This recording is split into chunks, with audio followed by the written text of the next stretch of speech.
This is the GIS News for Wednesday, September 25th, 2024. I am Rikisha St. Louis.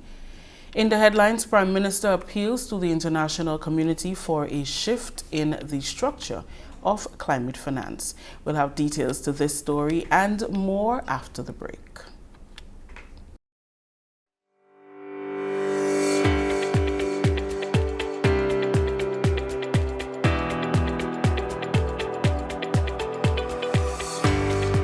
Are you a member of a youth-led organization in Grenada?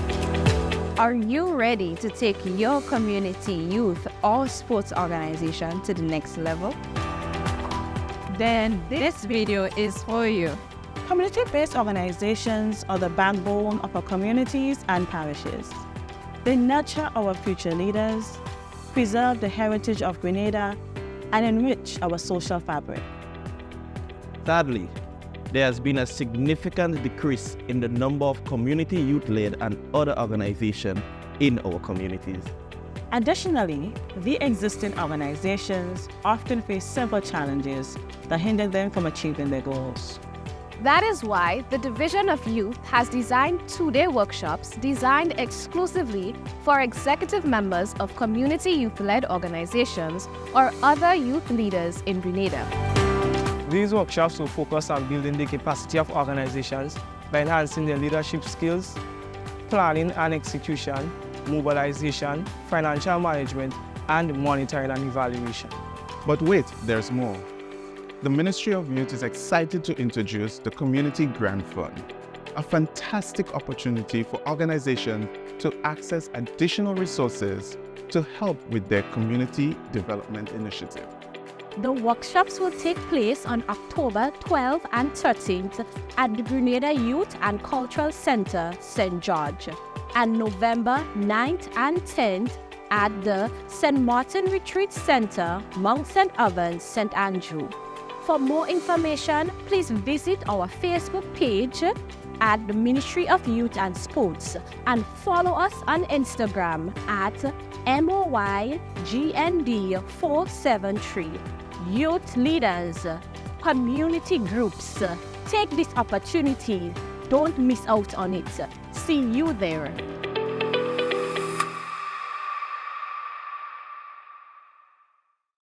Welcome back. Grenada's Prime Minister, Honorable Deacon Mitchell, is calling for a fundamental shift in the way climate finance is structured. He was speaking Wednesday at the protocolary meeting of the Permanent Council of the Organization of American States, where he made a plea to the OAS, the global community and international organizations for tangible action that recognizes the disproportionate impact that climate change is having on small island nations.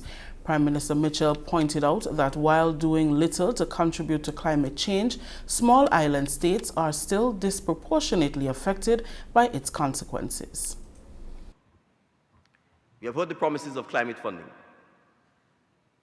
but the reality is that these funds remain largely inaccessible for small nations like ours. We need a system that delivers, one that is agile, responsive, and reflects the urgency of the moment. The mechanisms that deliver climate finance must be reformed to ensure that resources flow directly to where they are needed most. We are not asking for handouts. We are demanding the right to safeguard the future of our people and our nations. For example, in Grenada, our agriculture sector, a lifeline for thousands, was severely impacted by Hurricane Beryl. We lost 80% of our nutmeg and cocoa crops. These are not just commodities. They represent generations of hard work, of cultural heritage, and of economic security. Rebuilding this sector requires more than just aid. As necessary as it is, it requires investment in climate-smart agriculture, in sustainable practices, and in the foundational assets upon which the resilience of our people can see the light of the day.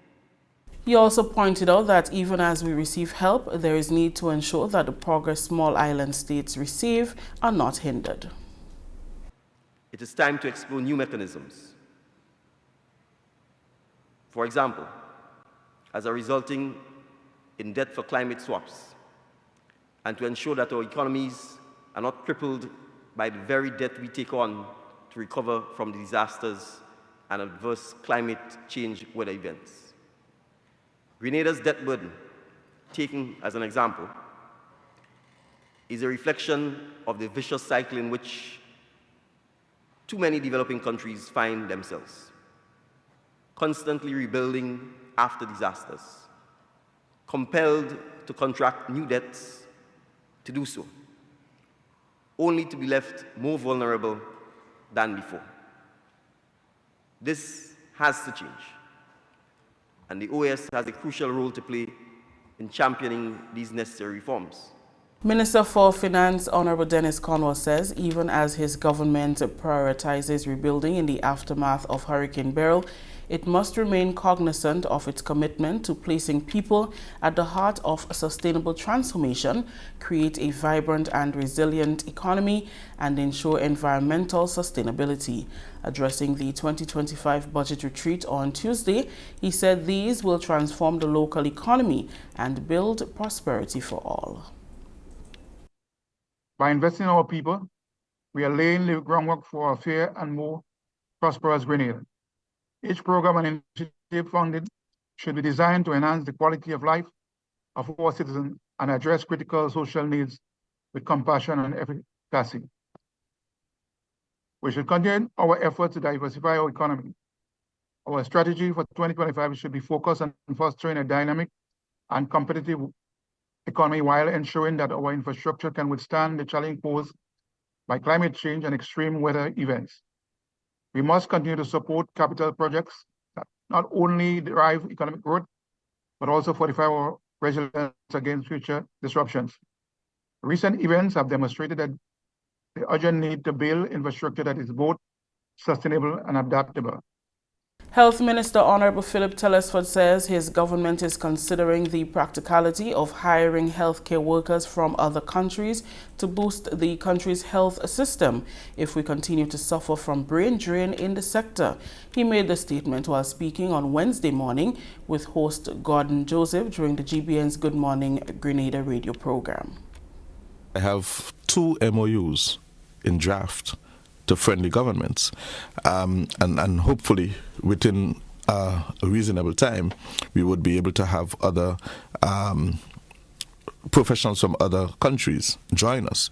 But the reality is that globally there is a shortage of nurses and doctors, and that is why it is so important to cherish and respect those that we have and who have decided to remain at home and serve the people of Grenada. Doctors were literally in tears yesterday, just recounting some of the things that are written about them on Facebook and others. I shouldn't use Facebook, but social media. Just recounting some of these things that are being said. One of the ICU nurses reported, "I have been threatened several times." Minister Telesford is concerned about the rate of brain drain that is occurring within the system, not due to low wages and lack of technology, but because they feel unappreciated and disrespected by the public. The developed world continue to attract our OECS nurses and doctors and the Caribbean nurses and doctors because of the knowledge and experience that they come with. Because we are able to work with very little resources, very little technology, very little equipment, but still work the magic of tremendous recovery. The latest statistics we have from our hospital is that there is a 96% recovery rate for people entering the hospital. 96, which means of every 100 person that visit the hospital for care, 96 walks out alive, and only a 4% death rate happens. He added that our healthcare professionals are skilled, unmatched, and are in high demand by other countries, but there is need for a paradigm shift, or Grenada will continue to have a deficit in its human resource at clinics and hospitals. We have done a lot internally to reset health. The challenge that we face is that despite the best effort of our professionals within the health service, we've had some very strong criticisms coming towards our healthcare professionals. Now, I don't mind it if I am criticized, but let us face it. Our nurses are in great demand. The nurses in Grenada will stand head and shoulder above nurses in the developed countries, simply because they do from A to Z. When we unfairly criticize our doctors and nurses and treat them as common criminals, and when I use these words, I'm using it against evidential proof that this is what that the accusations actually came forth. Okay. And so I'm saying, if we continue to treat our doctors and nurses like this, we would continue to have a deficit in human resources in our healthcare system. This is the GIS News. When we return, Ministry of Education roll out school supplies and uniform assistance program on the Sister Isles. Welcome back. The Ministry of Education has so far distributed 400 QR codes to families in Carriacou and Petit Martinique for the School Supplies and Uniform Assistance Program. The School Supplies and Uniform Assistance Program is an initiative of the Government of Grenada which provides essential school items to support parents and students. In response to the impact of Hurricane Beryl, the program has been temporarily restructured and extended to ensure that students in Carriacou and Petit Martinique have the necessary resources to return to school. The QR code is a digital solution used to facilitate cashless transactions. Every child of school-going age on the islands are eligible to benefit from the program. Senior ICT officer in the Ministry of Education, Cade Dikoto, explained the process. The QR codes are valid until October 31st, 2024. The grant has been increased for the beneficiaries in Carriacou. Now, we are using the same QR code system as we use on mainland for this year. So, the QR code monetary value will be assigned to the QR code for every beneficiary. Parents will receive an SMS or text message on their phone with a link to their QR code. The SMS message comes from a number 1-878-231-3486. Now, parents or beneficiaries can use the code at authorized vendors to obtain school uniforms or other school supplies that they need. A help desk has been established at the Mermaid Beach Hotel. We also set up a help desk if persons need any help or any assistance, or if they have not received their QR code. They can call or WhatsApp us at 1473-423-5706. So let me take over that, 423-5706. Or they can also visit the help desk at the Kalaloo restaurant at the Mermaid Hotel. The opening hours are from 9 a.m. to 2 p.m. Government and waste management officials anticipate the significant reduction in the operational cost and waste generation at the landfill through public-private partnerships. On Wednesday, officials of the Grenada Solid Waste Management Authority and Grenada Growers signed a memorandum of understanding to tackle organic waste disposal. The project seeks to support environmental sustainability and agricultural productivity in Grenada by reducing the vast amount of organic waste sent to the landfill. This will extend the lifespan of the landfill. Minister for Climate Resilience, Waste Management and the Environment, Honorable Karine James, says the project will divert over US $700,000 worth of waste coming into the landfill every year, which also reduces the operational cost. We have identified, based on the recommendations made by the Grenada Solid Waste Management Authority, almost, I think it's 30,000 square feet of land at the Perseverance sites. That's up in, I would want to say St. John, but but I can't say St. John. But it's close enough, right? So on the way to St. John. So we have identified 30,000 square feet of land in which this project would be located and they would call their home. The government of Grenada, through Grenada Solid Waste Management Authority, will receive some profit shares from the project or the business. The project aims to divert almost or maybe over 25% of waste that enters the landfill. And I want to highlight that very much so. And I will put it in the dollar value. This is the equivalent to 740,000 US dollars. Somebody fast, they could give me the EC conversion annually in landfill operations that the Grenada Solid Waste Management Authority takes on every year. General Manager of the Grenada Solid Waste Management Authority, Lyndon Robertson, emphasized the importance of partnerships like these to advance and expedite goals. He said the authority created the Integrated Resource Recovery Unit to turn waste into resources and recycle 60% of waste by 2030. When we conceptualize the unit to recycle, we realize that as a public entity, we need to have private partners in order to increase sustainability, both environmentally, financially, and otherwise. We also know that of the various waste streams we have, or we receive on a daily basis, some scrap metals 4%, some plastics 17%, and paper, etc. We are aware of the large volume of organics, which could range from maybe 25 to 44%, based on where the waste is collected, which part of the island.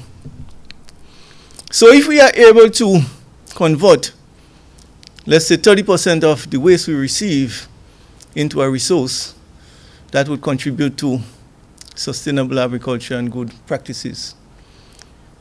We are very happy. It is not only taking care of the waste we receive at the landfill and managing it better, but we are also assisting with health national production. We are looking forward to realizing this initiative and the investment that would sustain waste management in Grenada. Dr. Julian Telesford Checkley, co-owner and CEO of Grenada Grows, is happy that Grenada has accepted the proposal for partnership to tackle organic waste disposal. She outlined the next steps for the project. We are actively fundraising to drive this project forward. And as Mr. Robinson said, we know that this will open doors for funding opportunities. Through our website, we invite you to come on. One of the first things we're going to do is to start testing our products with local farmers. And so if you check our website, there's a form there you could fill out. You could join our waiting list to be first to know what's going on with Grenada Grows. So together we are making a bold statement. Sustainable waste management in Grenada is not only possible, but it's also within our grasp, and we are going to do it. I am excited to witness the positive impact this collaboration will have on our environment, the economy, and the people. The project, once funded, will be implemented within a year. Continuing the news, 20 inmates at His Majesty's Prison will participate in Empower 4.0 phase of the project through the Division of Youth of the Ministry of Youth and Sport. The project was launched at the prisons on Tuesday after the major launch of the program about a week ago, where over 400 participants were enrolled. Honorable Dema Thomas, Minister for Youth, was the featured speaker at Tuesday's launch. She is inspired by the commitment of the facilitators and other stakeholders who share the belief of the power of second chances and the importance of investing in the community's future. It is both a privilege and a responsibility to stand here as we launch the Empower program in this unique setting. Today, we are not just beginning another training session or initiative, we are embarking on a journey of transformation, hope, and new opportunities. This program is called Empower for a reason. The M stands for mentorship, motivation, and mastery. But above all, it stands for me, each of you. Because no matter where life has taken you, no matter the mistake or challenges you have faced, this program is designed to empower you to take control of your future, to rise above your circumstances and realize your fullest potential. Coordinator of Youth Carlin Perriman motivated and encouraged the participants to see themselves as valuable amidst the circumstances that brought them behind bars. She reiterated the need for them to use the Empower experience to see their value so that they can become better citizens upon their release. You have been soiled in some way, you have had some challenges in some way, for whatever reason, but we see the value in you. We see the importance, we see the potential, and that's what the Empower program is here at His Majesty's Prison. To continue to see the value in you, and most importantly, for you to see the value in yourself. That when you leave here with opportunities, you leave here with skills, you leave here with confidence, that despite all that has happened, you can still make a contribution within the society. We want to ask of you that you take this program seriously, that you put all the effort that you can into ensuring that you take in as much as possible, that you show up and you show out every time you come to an Empower class, that you ensure that the certification and the skills that you're attaining it to the best degree that you can. You are valuable. You have messed up. You have done certain things, but you are valuable. You are a $100 bill that has been torn, that has been soiled, that somebody lost along the way, but the Empower program has found you. It is going to tape you back up as much as possible. It is going to clean you as much as you would allow it to do. And we are going to send you back in society once your bid here is done, and you are going to continue to contribute. Other speakers included Commissioner of Prisons, Mr. Anthony Rogers, and Mr. Christopher Stroud. Commissioner Rogers said Empower is vital to rehabilitation and keeping the nation safe. He thanked the Minister and the Ministry of Youth and Sport for including His Majesty's Prisons as part of the project. The continuation of this program is vital for rehabilitation. The provision of skills and certification of our young men. This is vitally important for putting a check on recidivism and keeping our nation safe. Madam Minister, I wish to thank you and your ministry, and by extension, our government, for continuing to include us in the Empower program. The 20 participants will be learning certified skills, and on completion, they will be given grants to start their own businesses. This will better prepare them to make valuable changes in their lives and give them the confidence they need once integrated into society. The GIS News will return after the break.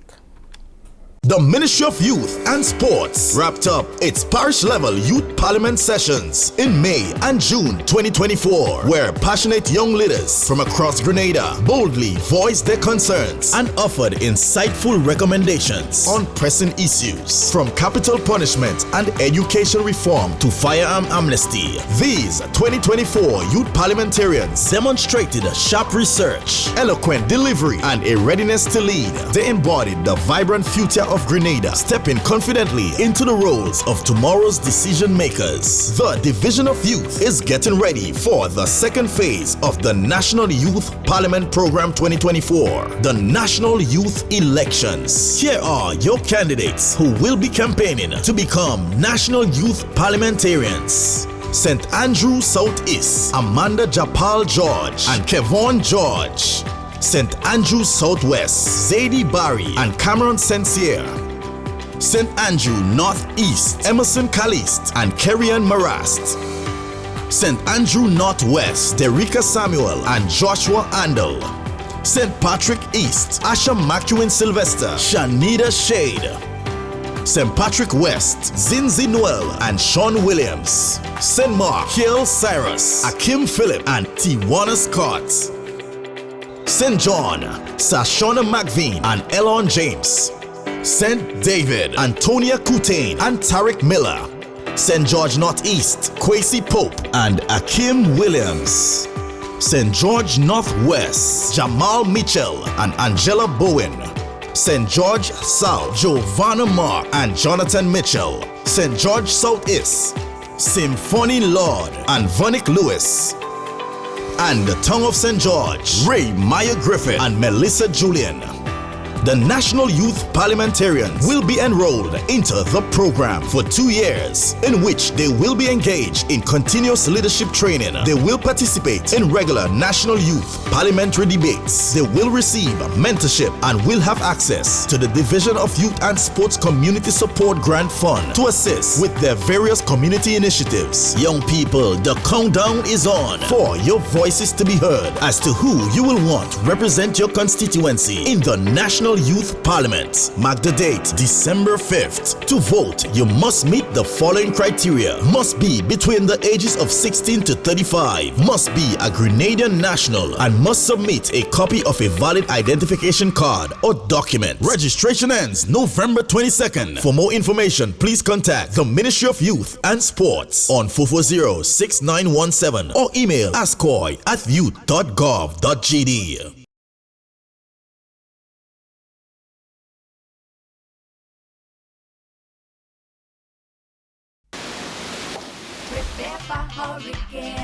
Prepare for hurricane. Make sure you have your radio and your batteries too. Waterproof flashlight candles will do. Tin stuff, garbage bag, first aid kit. Come on people, make sure you have it. Clean water in a container and a hurricane plan. Hear me no man. Hurricane damage is beyond your control. Surviving the aftermath is up to you. Have a hurricane plan. It can save your life and your family too. Prepare for hurricane. Your hair, prepare for hurricane. Welcome back. 2 senators took their oath of office on Wednesday in the presence of Governor General Her Excellency Dame Cecile Lagrenade. Senators Dwight Hosford and Dr. Mariana Charles will represent the opposition when next the Upper House convenes. Hosford is no stranger to the Senate, having served from 2008 to 2013. Thereafter, he served as Grenada's Solicitor General and Head of Litigation in the Attorney General's Chambers. In October 2018, he was sworn in as Attorney General of Antigua. Dr. Mariana Charles, a medical doctor by profession, served as Acting Senior Medical Officer and a member of the National COVID-19 Subcommittee in Grenada's Ministry of Health in 2019. Their appointments come weeks after 2 opposition senators, Neilon Franklin and Katisha Douglas, tendered their resignations. I, Mariana Charles, do swear that I will faithfully execute my appointment as Senator in the Parliament of Grenada, without fear or favor, affection or ill will, and that in the execution of the functions of that office, I will honor, uphold, and preserve the Constitution of Grenada. So help me God. I, Dwight Horsford, do swear that I will faithfully execute my appointment as Senator in the Parliament of Grenada, without fear or favor, affection or ill will, and that in the execution of the functions of that office, I will honor, uphold, and preserve the Constitution of Grenada. So help me God. Both senators are committed to represent to the best of their ability. This opportunity is a testament to the faith placed in me, and for that, I am eternally grateful. Today, I reaffirm my commitment to serve with the utmost integrity and unwavering dedication to all, leading with purpose and transparency and a relentless drive to uplift the people I represent. I would like to emphasize my belief that strength lies in unity. I pledge to work alongside my fellow members, always mindful of the voices of those I represent. This is not merely a statement of intent, but rather a reflection of my core values, and I look forward to utilizing my medical and academic expertise to positively impact the lives of my fellow citizens. It is quite a significant indication that persons of substance come forward to contribute to nation building. And I can say for my part, and certainly I think I'm safe in speaking on behalf of my distinguished friend and colleague, that we intend to be constructive, we intend to enlighten, we intend to engage in robust dialogue, as indeed it is our duty at this level. As a means of supporting farmers to maintain their livestock health and productivity following the passage of Hurricane Beryl, farmers from the Northern Agricultural District are now benefiting from the distribution of feed for livestock. This is part of a broader strategy to help the agriculture community recover from the devastation caused by Hurricane Beryl. Lindona Mark, Extension Assistant at the Northern Agricultural District, outlined some of the benefits. Today's initiative was put on by the Northern District Ministry of Agriculture in collaboration with the Livestock Division. It was basically to assist the livestock farmers in particular that was affected from the passage of Hurricane Beryl. Some of the farmers struggled in getting animal feed, and we decided that providing them this assistance would be a great effort and a great assistance to them in this time of need. The numbers was very good, and the feedback from the farmers, they were very appreciative for the initiative, and they was happy to receive the bags of feed, which will help them in the animal production. Farmer Kelly Hall said given the challenges they are experiencing with accessing forage for feed, the donation will afford livestock farmers the opportunity to have nutritious feed. It will help us in a very positive way in terms of giving the animals a little more nutrition with the feed that we are getting now. So farmers would save the stress of going to search for the different feed to mix in order for the animals to get the proper nutrition. Most of the areas that you have getting your feed, a lot of big trees and stuff fall in those areas, so you make it kind of impossible for you to get there. So with this feed coming in now, it will sort of help the farmers, in terms of, crying out with this, feed stress and stuff. So I think it's a very good initiative. The Ministry of Social and Community Development, Housing and Gender Affairs is continuing its community engagement sessions this week at the St. Andrews Anglican Secondary School, SAS, on Thursday. The sessions are geared toward raising awareness on healthy and unhealthy relationships.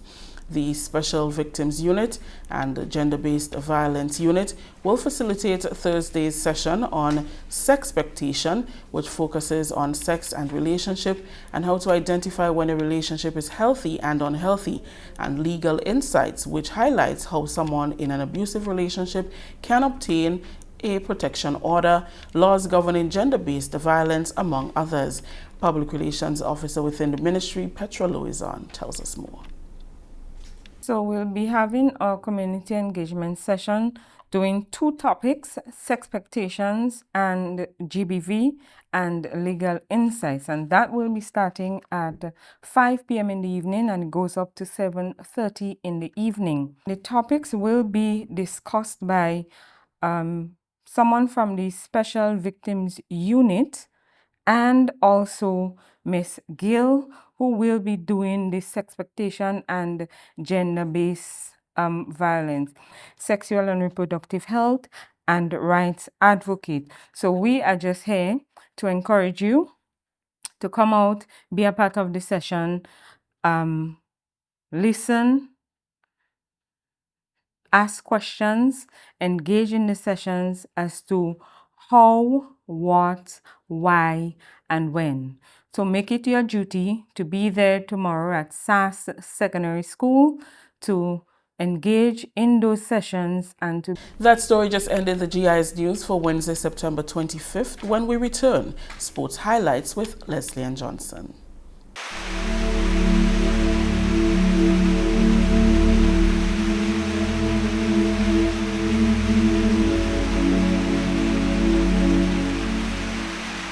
Well, at this time of the year, we do expect rainfall events because we will be affected by systems such as tropical wave passing through. We will have the presence of the ITCZ in our area, and we might even have tropical cyclones, whether it's depression or storm. Okay? So what we would expect is we will have big rain events. Okay?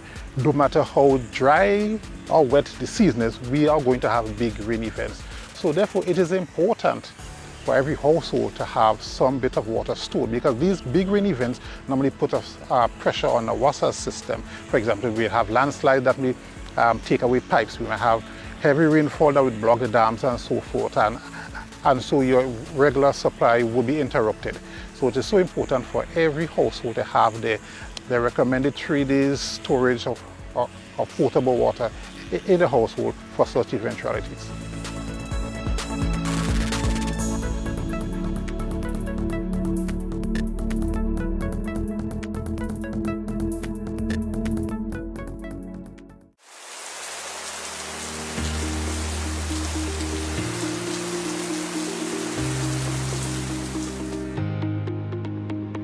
For climate change, what is Grenada going to experience?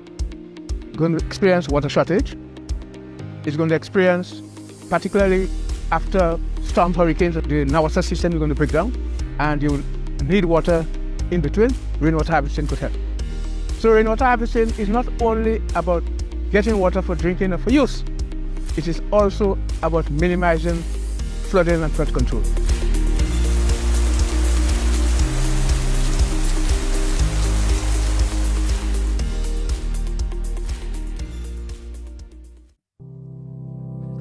If there's one thing we know for sure, life is an unpredictable journey, full of twists and turns, but no matter where it takes you, the National Insurance Scheme is here, ready to support you every step of the way.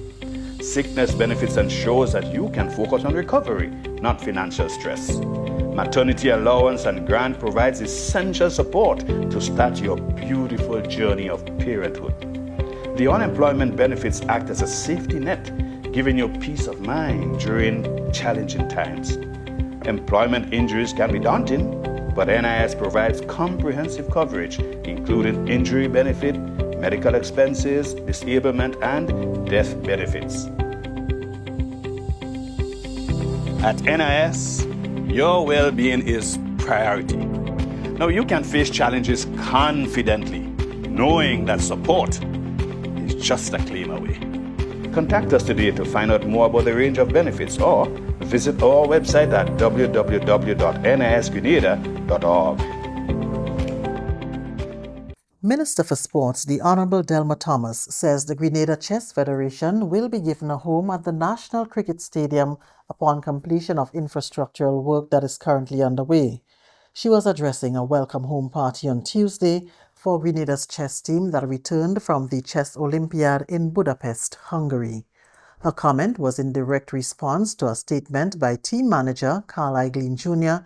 that they will be seeking a home at the stadium. Minister Thomas said there will be additional engagements for the team.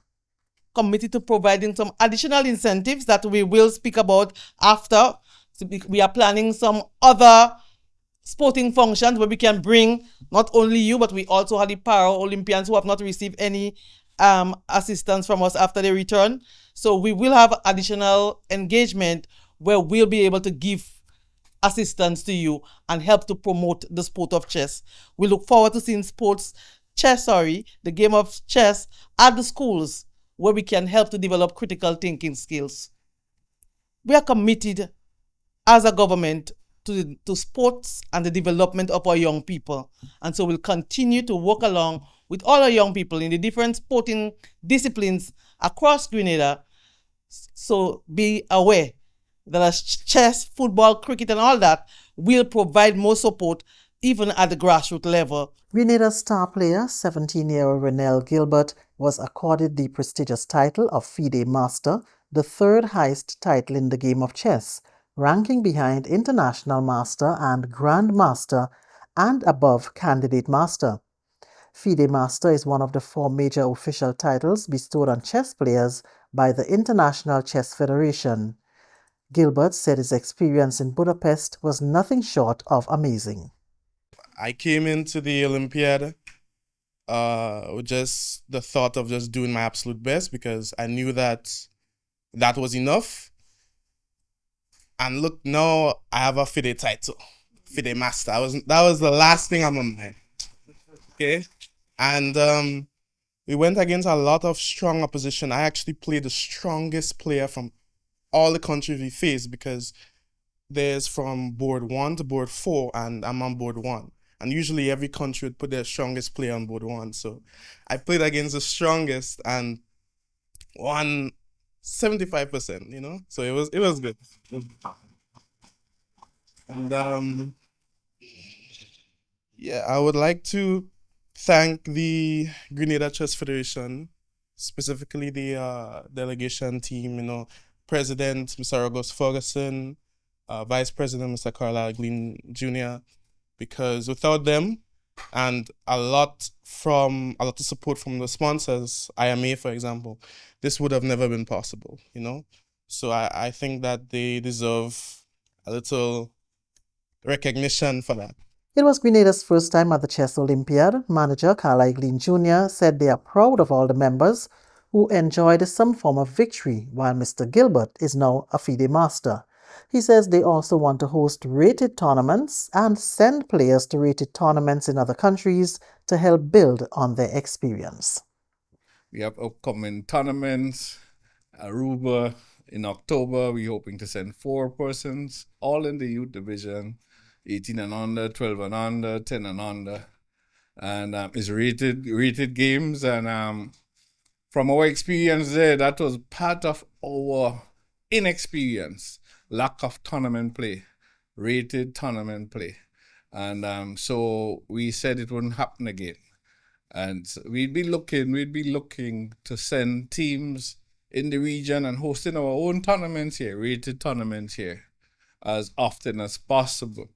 The Republic Bank Caribbean Premier League has launched an incentive scheme for ground staff at the host venues across the region. The scheme will provide a cash payment of $5,000 for each location to be shared amongst the ground staff at each venue to reward them for their hard work in providing pitches and outfields that produce entertaining cricket. The criteria by which this incentive will be awarded is based on the presentation, look and feel of the pitch square and the outfield, and the performance of the pitches used during that leg of the tournament. The performance will be measured by the consistency of pace and bounce of pitches, the quality of the outfield, and the achievement of average first innings scores of more than 160. Finally, Cricket West Indies has congratulated former West Indies captain Marissa Aguilera on what it describes as her remarkable achievement of receiving the prestigious Hummingbird Medal Gold Award at the 2024 National Awards of Trinidad and Tobago.